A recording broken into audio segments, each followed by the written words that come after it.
ചട്ടപരമായിട്ടുള്ള ചില പ്രശ്നങ്ങൾ നിലനിൽക്കുന്നത് ഇതൊക്കെ തന്നെയല്ലേ ഇതിനൊരു കാരണമായി പോകുന്നത്?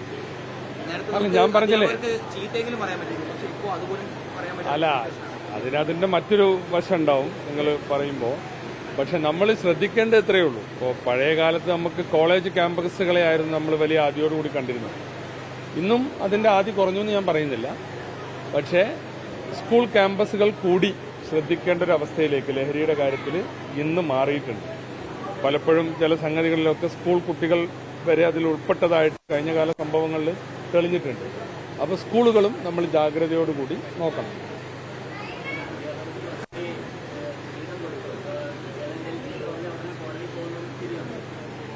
അല്ല, അതൊക്കെ എന്ന് പറഞ്ഞാൽ ഓരോ വിഷയത്തിന്റെയും മെറിറ്റ് നോക്കിയിട്ട് വേണം. ഇപ്പൊ ജനറലായിട്ട് നമുക്കൊരു ലൈസൻസ് കൊടുക്കാൻ പറ്റില്ല. അപ്പോ നിങ്ങൾ പറയുന്ന പോലെ അധ്യാപകർക്ക് കുട്ടികളെ ഇത്തരം കാര്യത്തിൽ നിയന്ത്രിക്കാനൊരു ഫ്രീഡം വേണം. പക്ഷെ അത് ദുരുപയോഗം ചെയ്യപ്പെടാനും പാടില്ല. കുട്ടികളുടെ സ്വാതന്ത്ര്യത്തിന്റെ മേൽ കടന്നു കയറാനും പാടില്ല. അങ്ങനെ പറഞ്ഞുകൂടാ. അതൊക്കെ നമ്മൾ പരിചരണത്തിലൂടെ സ്നേഹത്തിന്റെ ഭാഷയിൽ സംസാരിച്ച് അതിനൊക്കെ ഒരു പരിഹാരം ഉണ്ടാക്കാം. നിയന്ത്രണങ്ങൾ ആവശ്യം.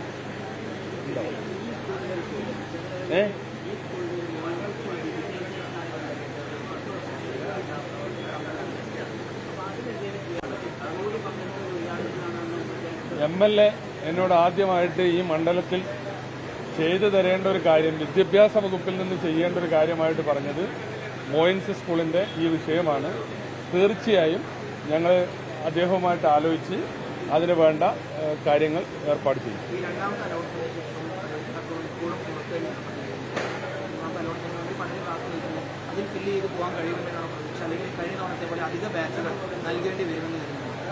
വേണ്ടി വരുമെന്നാണ് ഇതിനകം ഞങ്ങൾ ചോദിച്ച റിപ്പോർട്ടിൽ വിദ്യാഭ്യാസ വകുപ്പ് നൽകിയിട്ടുള്ള മറുപടി. പാലക്കാട്ടും മലപ്പുറത്തും അതുപോലെ കോഴിക്കോട്, കാസർഗോഡ് ജില്ലകളിൽ സീറ്റുകളുടെ കുറവുണ്ടാകും എല്ലാ അലോട്ട്മെന്റ് കഴിഞ്ഞാലും. അപ്പോൾ അതിന് എന്ത് ചെയ്യാൻ പറ്റുമെന്നുള്ളത് കഴിഞ്ഞ ക്യാബിനറ്റിൽ ഞങ്ങളൊരു പ്രപ്പോസൽ വെച്ചിട്ടുണ്ട്. അതുമായി ബന്ധപ്പെട്ട നടപടികൾ പൂർത്തിയാക്കി പരമാവധി അഡീഷണൽ ബാച്ചുകൾ നൽകാനാണ് ഉദ്ദേശിക്കുന്നത്.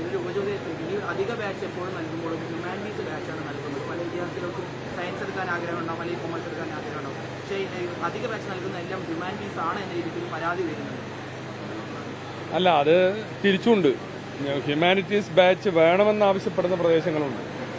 ഇപ്പോൾ ഇന്നലെ വയനാട്ടിൽ നിന്ന് നമ്മുടെ മന്ത്രി സിദ്ദീഖൊക്കെ ആവശ്യപ്പെട്ടത് അവിടെയുള്ള ബാച്ചുകൾ സയൻസ് ആയതാണ്, എന്നാൽ കുറച്ച് ഹ്യൂമാനിറ്റീസിന് ആവശ്യക്കാരുണ്ടെന്നുണ്ട്. അപ്പോൾ അതിന്റെ ആവശ്യം പരിശോധിച്ചിട്ട് ഉള്ള പരിഗണനയാണ് ആ കാര്യത്തിൽ ഉണ്ടാവുക. പിന്നെ ഈ സയൻസ് ബാച്ചുകൾ അനുവദിക്കുമ്പോൾ എപ്പോഴും ലബോറട്ടറി സംവിധാനങ്ങളും ലാബ് സൗകര്യങ്ങളൊക്കെ നോക്കേണ്ടി വരും. ഹ്യൂമാനിറ്റീസ് ആകുമ്പോൾ പിന്നെ ആ പ്രശ്നമില്ല. അപ്പോൾ അനുവദിക്കാൻ എളുപ്പം അതാണ്, അല്ലെങ്കിൽ കാര്യങ്ങൾ ഇംപ്ലിമെന്റ് ചെയ്യാൻ എളുപ്പം അതാണ്. അതുകൊണ്ടൊക്കെ ആയിരിക്കാം കഴിഞ്ഞ കാലങ്ങളിൽ അങ്ങനെ സംഭവിച്ചത്.